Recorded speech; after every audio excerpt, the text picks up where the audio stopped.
Bonsoir à tous, merci de feuilleter avec nous les 12 pages de l'actualité de ce vendredi. Le vice-président de la République, Timoko Melie Kone, a assisté ce jeudi 16 novembre 2023 à Bissau à la double cérémonie de commémoration du cinquantenaire de l'accession à l'indépendance de la Guinée-Bissau et de la création des forces armées nationales de ce pays. La Guinée-Bissau a acquis son indépendance politique le 24 septembre 1973 et fondé le 16 novembre de la même année ses forces armées nationales. Les militants du Rassemblement des Oufouettistes pour la démocratie et la paix veulent donner un nouveau souffle à leur parti. Après les municipales et législatives, ils entendent définir de nouvelles perspectives. Le RHDP souhaite s'implanter durablement sur le terrain pour conserver sa position de leader en Côte d'Ivoire.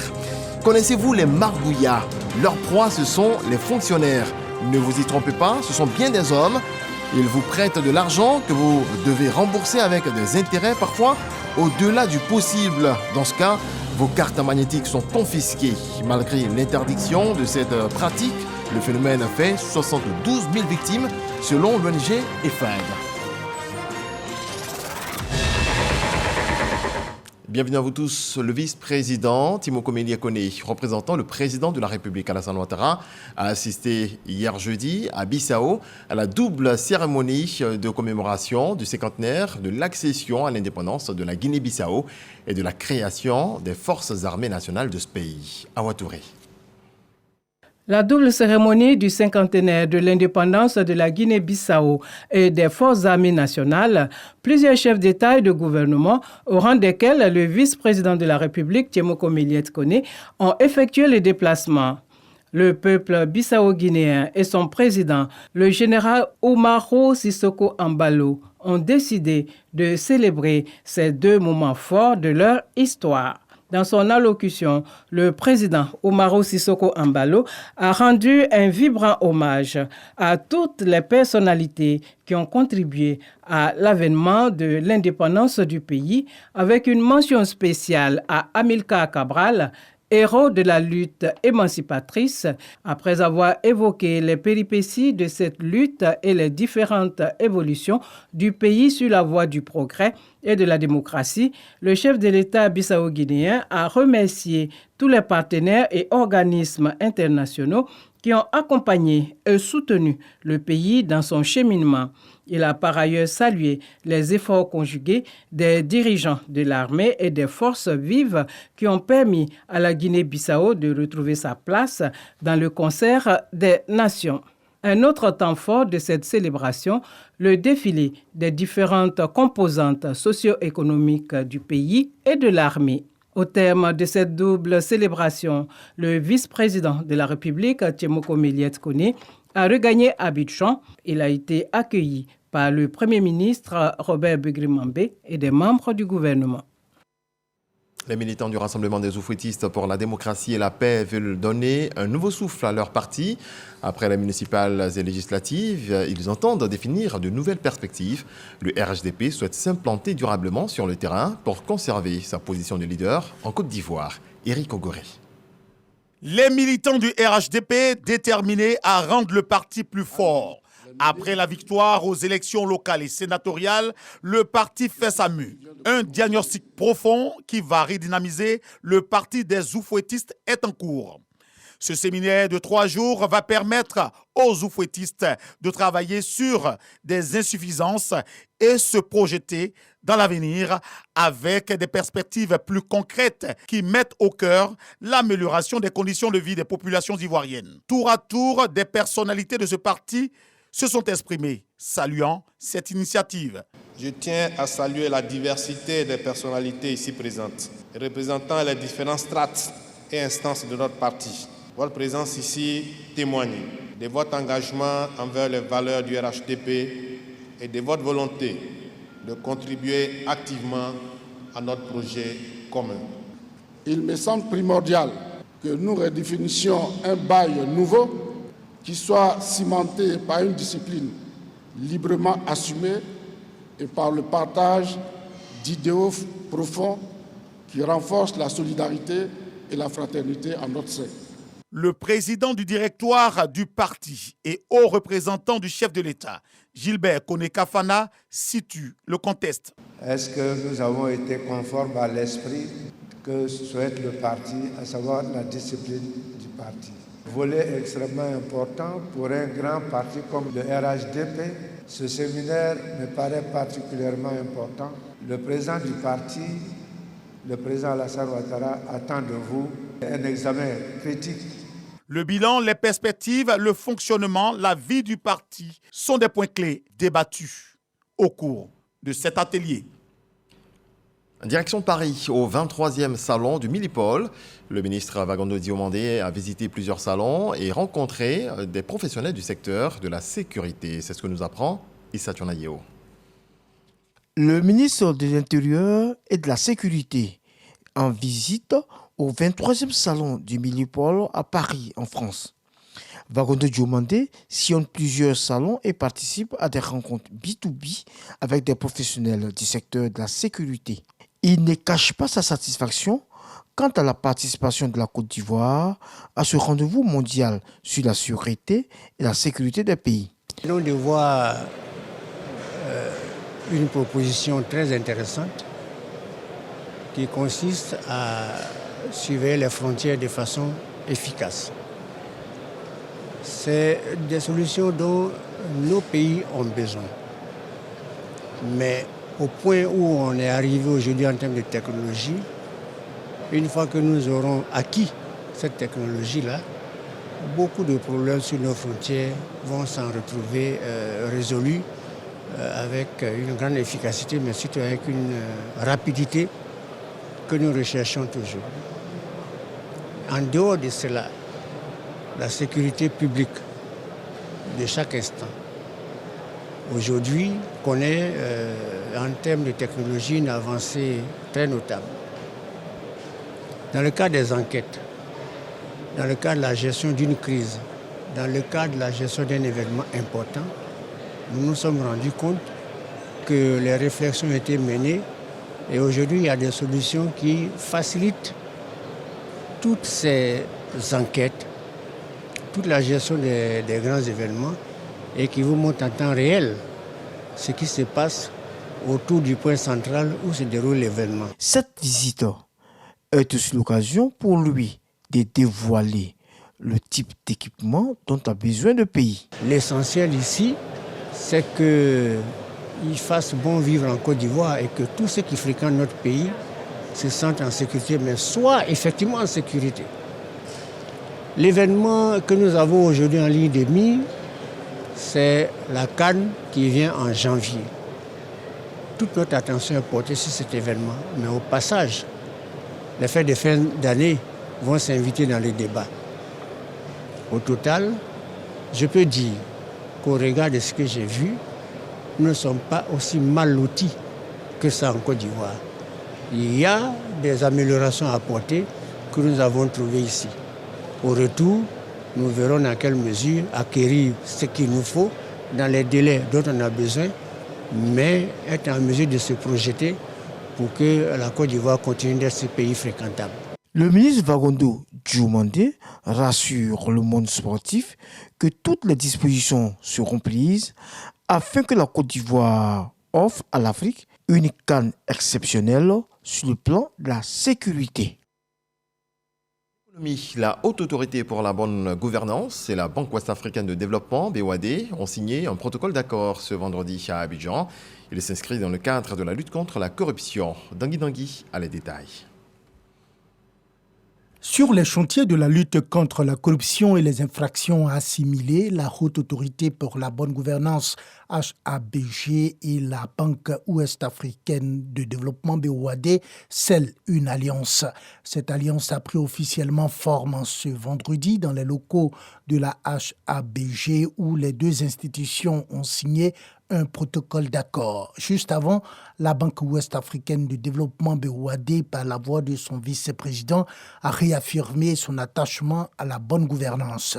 Ce protocole d'accord a pour objectif de créer les conditions pour une meilleure coopération entre la Banque ouest-africaine de développement et la Haute Autorité pour la bonne gouvernance en vue de prévenir détecter, enquêter et combattre efficacement la corruption et les infractions assimilées dans ces manifestations transfrontalières. Cette politique de tolérance zéro vis-à-vis de la corruption est en phase avec le combat de la HABG qui admet par ailleurs que la lutte contre la corruption est une responsabilité partagée. Cette collaboration avec une banque de l'envergure de la BOAD est un signe fort de notre engagement en faveur de l'éthique et de l'intégrité dans l'environnement des affaires. En travaillant ensemble, nous pouvons mettre en place des systèmes de contrôle et des normes élevées qui garantissent la transparence, la reddition des comptes, l'intégrité et la promotion des pratiques éthiques dans nos transactions. Dans le cadre de sa croisade contre la corruption dans la sous-région, la Banque ouest-africaine de développement BOAD a déjà signé ce même protocole d'accord avec les institutions de promotion de la bonne gouvernance du Sénégal et du Togo. Le garde des Sceaux, ministre de la Justice et des Droits de l'Homme, Sanson Kambile, soumet aux sénateurs une ratification d'ordonnance relative aux accidents de la route et une modification portant code de procédure pénale. Il s'agit ici de donner un coup d'accélérateur au traitement de nombreux dossiers. Kader Sogodogo. Jean Sanson Kambile, garde des Sceaux, ministre de la Justice et des Droits de l'Homme, est un habitué des débats en commission au Sénat. Il y vient régulièrement. Il est présent à nouveau avec un projet de ratification instituant un juge unique pour connaître des délits en matière de police de la circulation et de ceux résultant des accidents de la voie publique. Une modification de la loi portant code de procédure pénale est également à noter. La vision ici est de donner un coup d'accélérateur à de nombreux dossiers judiciaires. Avec la recrudescence des accidents de la circulation, le gouvernement a souhaité voir les juridictions de plus en plus impliquées dans la répression de ces infractions. Et donc, pour aller dans le sens de la célérité, nous avons décidé donc d'instituer un juge unique. C'est-à-dire, au lieu que ce soit une juridiction collégiale qui siège pour statuer sur les délits liés aux accidents, en matière d'accidents de la circulation ou en matière de circulation, de police de la circulation, ça sera un seul juge.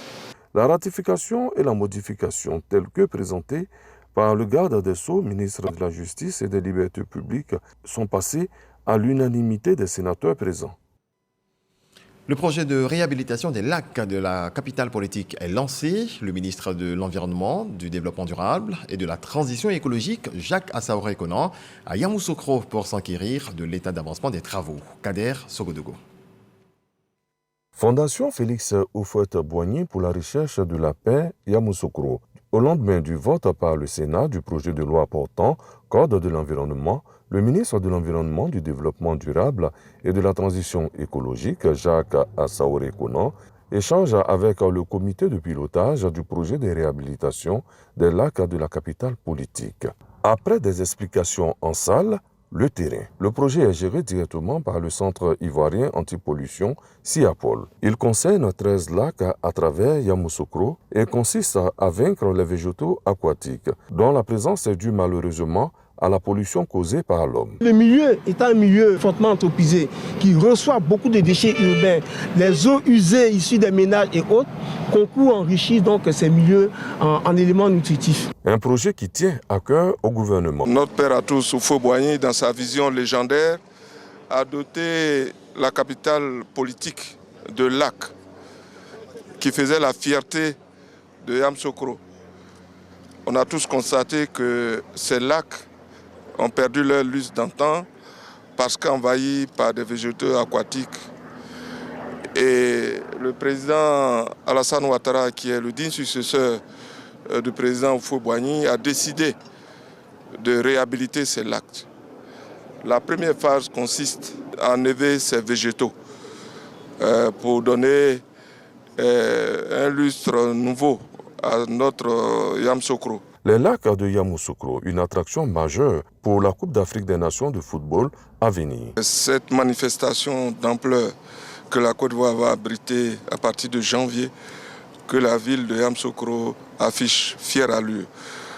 Que ces lacs puissent être visités par toutes les équipes qui viennent pour la CAN ici et qu'elles soient fières du travail qui est fait. Démarré le 28 juillet 2022, le projet de réhabilitation des lacs de Yamoussoukro est doté d'un financement de plus de 4 milliards de francs CFA. Il va prendre fin le 31 décembre 2023. Ce jeudi, à l'université de Cocody, le ministre de l'Enseignement supérieur et de la Recherche scientifique, Adama Diawara, a expliqué la nouvelle loi aux acteurs de son département ministériel. Selon lui, cette loi vient pour pallier les insuffisances de la loi de 1995. Il s'agit entre autres de l'instauration d'une interdépendance entre la recherche, l'innovation et l'enseignement supérieur. On voit cela avec Sephora Zigui. L'enseignement supérieur, la recherche et l'innovation en Côte d'Ivoire sont désormais régies par une loi, la loi relative à l'enseignement supérieur, à la recherche et à l'innovation. Cette loi permet donc de corriger les insuffisances de l'ancienne loi, de telle sorte qu'elle établit cette interdépendance entre le couple recherche scientifique, innovation technologique et enseignement supérieur. Et ensuite, elle donne un nouveau statut aux établissements d'enseignement supérieur et de recherche scientifique qui deviennent ce qu'on appelle des EPAST, c'est-à-dire des établissements publics administratifs à caractère scientifique et technologique. Ce qui permet à ces établissements-là d'avoir un peu plus d'autonomie administrative et financière et ça permet également d'améliorer leur gouvernance. Cette loi vient résoudre les problèmes qui se posent avec acuité au sous-secteur enseignement supérieur et recherche scientifique. La loi, sur le plan de la formation, en tout cas apporte beaucoup de lisibilité, beaucoup de flexibilité.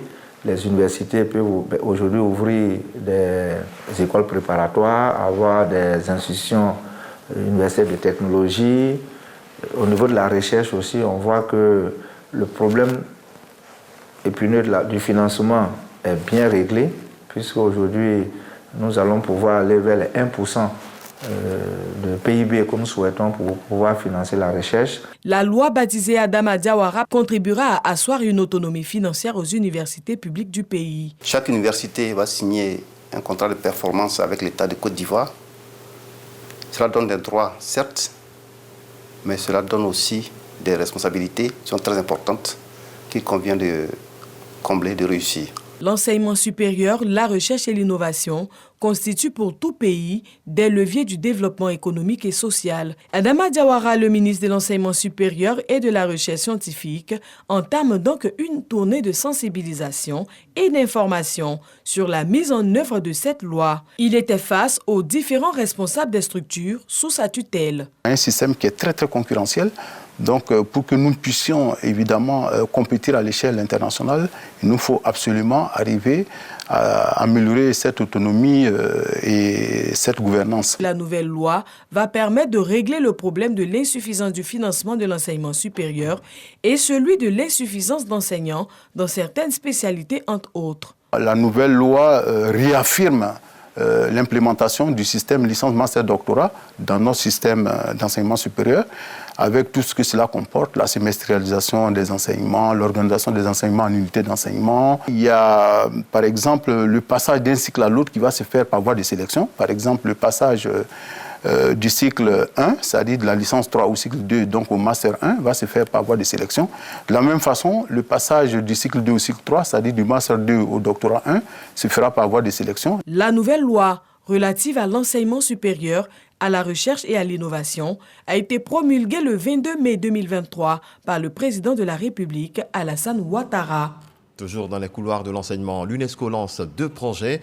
L'un pour le renforcement des compétences digitales adressées aux enseignants et l'autre pour la formation en marketing digital et entrepreneuriat pour les apprenants. Ce sont des appuis à l'Académie des talents et l'école de la deuxième chance, des programmes du ministère de l'enseignement technique, de la formation professionnelle et de l'apprentissage. Chris Diomandé, Jean-Marc Djadji. 300 jeunes et 300 enseignants bénéficieront de projets de formation en entrepreneuriat et en marketing digital pour une durée d'1 an en Côte d'Ivoire. Une initiative de l'UNESCO au travers de l'Académie mondiale des compétences. Objectif, contribuer au renforcement des capacités des acteurs de l'éducation. C'est de mettre sur place une masse critique d'enseignants qui pourront aussi inspirer leurs pairs et aussi transformer au niveau des apprenants ses capacités dans le numérique et aussi trouver un emploi. L'ambassade de la République de Corée, partenaire financier, consolide sa coopération avec la Côte d'Ivoire. À l'ère de la 4e révolution technique, la digitalisation est tellement importante et puis je sais très bien que la Côte d'Ivoire met beaucoup d'importance sur la digitalisation. Donc la Corée voudrait accompagner la Côte d'Ivoire pour que la Côte d'Ivoire puisse former beaucoup de talents à travers la formation professionnelle. Lorsque les enseignants sont conscients de leurs connaissances et sont préparés à utiliser les technologies nouvelles, l'impact est réel sur les élèves. Au terme de ce projet, on verra l'effet multiplicateur parce que les enseignements seront de très bonne qualité et les apprenants auront la facilité d'utilisation des nouveaux outils, notamment les outils du numérique. 3 établissements du district d'Abidjan, d'Agboville et de Bouaké sont les cibles pilotes de ce projet de renforcement des compétences. La question, on la posait en début d'édition. Connaissez-vous les margouillas? Leur proie, ce sont les fonctionnaires. Ne vous y trompez pas, ce sont bien des hommes. Ils vous prêtent de l'argent que vous devez rembourser avec des intérêts parfois au-delà du possible.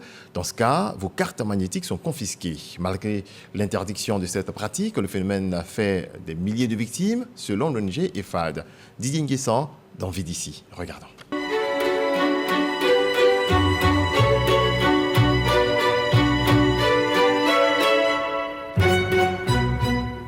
Cet instituteur en fonction à Yamoussoukro est tombé dans les mailles des prêteurs à usure en 2013 suite à des problèmes financiers. Le bulletin de salaire a été falsifié. Ma pièce d'identité a été falsifiée. Ils m'ont donné une attestation d'identité falsifiée. Voyez? Donc on m'a fait changer. Beaucoup de papiers ont été falsifiés. Hein. Même la date d'entrée la fonction publique. Tout a été falsifié. Falsification de documents, faux et usage de faux, les magouillas n'ont pas de limite. Sur 9 millions de prêts, j'ai pu avoir 900 000. Ça veut dire le 10e du prêt. Tout ce qui a été débloqué. Il y a eu tellement de déductions que, je n'ai eu que 900 000. La patte du lion revient au faussaire qui a siphonné l'argent sur le compte. Sur les 9 millions, là, il reste beaucoup à payer. Puisque moi-même, je ne peux plus retirer l'argent sur mon compte courant. Le terrain d'exercice par excellence des magouillas est la commune des affaires, le plateau. Nous nous y rendons en caméra discrète en nous faisant passer pour un fonctionnaire en quête de prêt d'urgence. Ici, à la cité financière, siège de la direction de la solde, nous n'avons pas du mal à trouver un prêteur. Ce jeune en t-shirt gris nous propose ses services. Écoutez plutôt. Les 3 données relevées de solde. D'accord. Un bulletin de salaire. D'accord. On paye la quantité de 2000 francs. On va le payer dans la main de crédit. La période de 200 000, disons 200 000 francs pour eux. Aujourd'hui, je peux avoir même l'argent sur le tu as là, tout à l'heure, moi j'appelle pour ta quantité. Tu as dit ta quantité là. On entame les boutiques à là aujourd'hui. Après ces échanges, notre profil semble intéresser le prêteur. Il appelle un de ses supérieurs spécialisé selon lui dans la vente d'appareils électroménagers. Ce dernier lui communique un contact qui est chargé à son tour de vérifier notre matricule de fonctionnaire et notre capacité financière auprès de la solde. Vous faire acheter de l'électroménager est un système savamment organisé pour contourner la quotité accessible et vous pousser à l'endettement beaucoup plus que votre capacité financière pourrait le permettre. Plus d'une victime ont été ruinées avec ce système. On devait prélever 24 000 francs sur 3 ans, ce qui était prenable pour moi. Et de 24 000, 24 000, on est passé à 83 000. Bon, ça me paraissait un peu flou, mais comme je m'étais déjà engagé, je me suis dit, on va voir la fin. Et on a tout fait, le bon de la marchandise est sorti parce que ça sort sur un bon. On m'a remis le bon. Finalement, sur 2 800 000 francs CFA de bons de sortie de marchandises, cet enseignant n'aura que 250 000 en espèces et les marchandises ne lui seront jamais livrées. Comme la marchandise est déjà dans le rôle de la maison des Côte-Ivoiriennes, il faut qu'on dégage. Donc ce que nous allons faire, monsieur, on ne peut pas attendre demain. Et voici une somme de 250 000 comme avance pour que tu sois sûr. D'ici demain matin, je prends le bon, je livre la marchandise et je t'appelle pour le reste de l'argent. Aujourd'hui, l'entreprise mise en cause a fermé, mais d'autres opèrent avec le même procédé. Nous nous sommes procurés des bulletins de salaire de plusieurs victimes. Sur ce bulletin, appartenant à un instituteur, 4 prélèvements en faveur de CK Service. C'est une entreprise d'électroménager. Dans les faits, il s'agit d'une société écran qui a les mêmes pratiques que la première société citée. Le reste à précompter pour les 4 achats, un cumul de plus de 5 800 000 francs CFA, c'est l'équivalent de 27 mois de salaire net de ce fonctionnaire.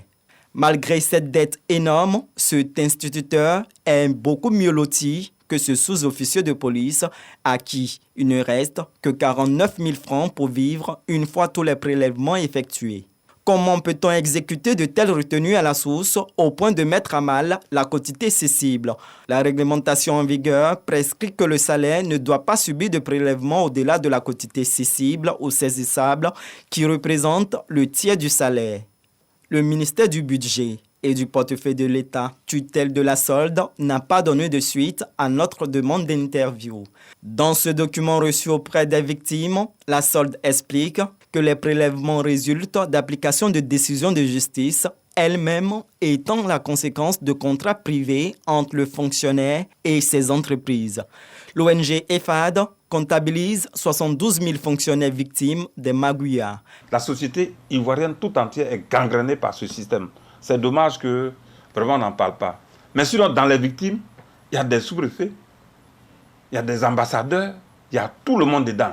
Parce que les victimes ne veulent même pas qu'on sache qu'elles sont victimes de ce système. Il a fallu qu'on amène les gens, on les sensibilise à ce que nous puissions découvrir des victimes du système. En février 2019, ces futurs fonctionnaires d'alors étaient sensibilisés sur le phénomène. Il est important que nous informons tous les fonctionnaires ou alors les futurs fonctionnaires à ne pas rentrer dans ce système-là. Un gendarme qui est victime d'un usurier, il est toujours en position de corruptibilité. Pour éviter le piège de l'endettement auprès d'usuriers, cet expert propose l'éducation financière des salariés. Vous êtes jeune, vous êtes à la maison, vous avez un boulot. Automatiquement, ce jeune-là va prendre une maison avec les charges qui y vont, le loyer, etc., etc. Or, dès qu'on commence à travailler, on doit d'abord constituer un fonds d'urgence. Le fonds d'urgence, c'est au minimum 3 mois de salaire ou 12 mois de salaire. Après ce fonds d'urgence, maintenant, on peut passer à une deuxième étape, chercher à déménager autre. Lorsqu'on a ce fonds d'urgence, qu'on ne touche pas, et il y a des situations urgentes, on peut automatiquement utiliser cette somme-là pour gérer les urgences. Ça, déjà, ça amortit. Mieux gérer l'argent, cela passe par l'établissement d'un budget personnel, par l'épargne mensuelle et par l'investissement à la bourse. En juillet 2014, l'Assemblée nationale a révisité la loi de 1978 de l'Union monétaire ouest-africaine, UMOA. Elle a voté la loi interdisant la pratique usuraire. Toute personne qui tombe sous le coup de cette loi sera punie d'un emprisonnement de 2 mois à 2 ans et d'une amende de 100 000 à 5 millions de francs CFA ou de l'une de ces 2 peines seulement. Les récidivistes encourent un maximum de 5 ans d'emprisonnement et de 15 millions de francs CFA d'amende. Prêt à usure ou margouillard, le mal-être des fonctionnaires, un sujet signé Didier Nguessan. Décédé le 27 octobre dernier en France, la dépouille mortelle de l'ex-animateur de la radio-diffusion-télévision ivoirienne, Baba Coulibaly, dit Baba Cool, a été accueillie à l'aéroport Félix Houphouët-Boigny ce jeudi. Famille, collaborateurs, amis et connaissances étaient présents. Le récit de Khalid Diomandé.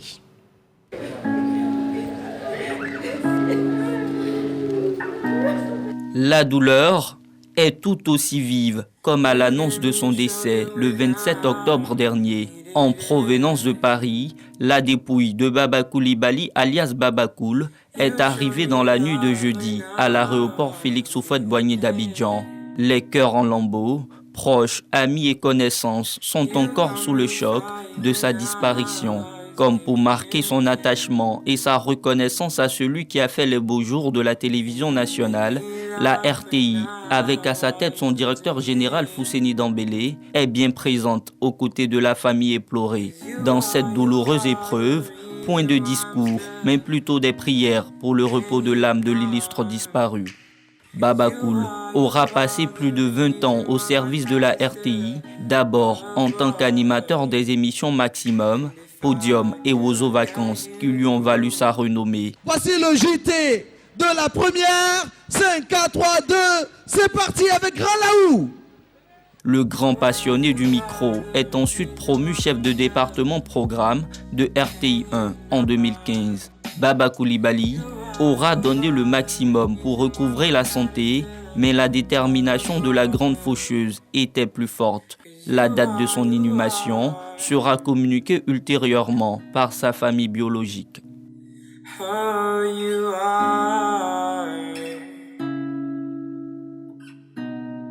Repose en paix, grand homme.